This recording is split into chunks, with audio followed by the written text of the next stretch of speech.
মানে আমার যেমন ছবি দেখে মানুষ হয়ে গেছে যে পর্দায় কে আসলো, এই নিশ্চয়ই ডাইনি আসলো, এই বুঝি একটা কোটনামি করলো, এই বুঝি একটা কিছু করলো। মানে আমি আসা মানেই মনে করে যে না একটা ঝগড়াঝাটি হবে। 17 আসনে আমরা আসছি তারেক জিয়ার পক্ষ থেকে তার থানা শীর্ষের ভোটার পরিচালনা বা ভোট চাইতে। সিনেমার ডাইনি কিভাবে এমপি হবে এ বিষয়ে প্রশ্ন করা হয় অভিনেত্রী রিনা খানকে। এ বিষয়ে রিনা খান বলেন, দর্শকরা ভাবে আমি বাস্তব জীবনেও একজন ডাইনি, কিন্তু আসলে এটা সত্যি না। আমার অনেক আগে থেকেই ইচ্ছা ছিল এমপি হওয়ার। সিনেমায় আমি ডাইনি ছিলাম দেখে যে এমপি হতে পারবো না, এটা তো ভুল ধারণা।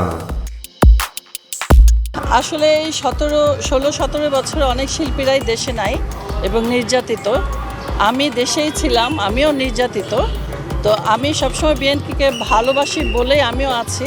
তো এবার আর নির্বাচনটা একটু ক্রিটিক্যাল, আপনারা সবাই জানেন কীভাবে নির্বাচনটা হলো, কীভাবে স্বৈর শাসন চলে গেল এই দেশ থেকে।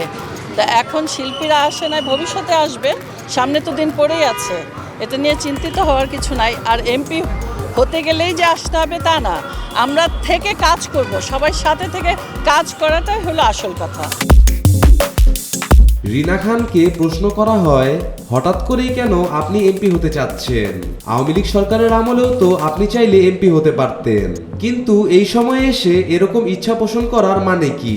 উত্তরে রিনা খান জানায়, প্রথমত গতবার আমি নির্বাচনে আসতে পারিনি, আমি একটু অসুস্থ ছিলাম, আমার অপারেশন হয়েছিল, ওই জন্য গতবার আমি ভোট দিতে আসতে পারিনি।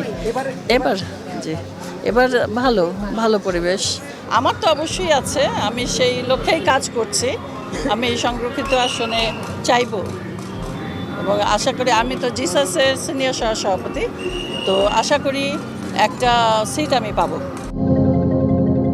তিনি আরো বলেন, এখন তো সিনেমা থেকেও ডাক পাই না, হাতে আগের মতো কাজও নেই, তাই ভেবেছি দেশের মানুষের জন্য কিছু করব। বেকার বসে থাকতে আর ভালো লাগে না।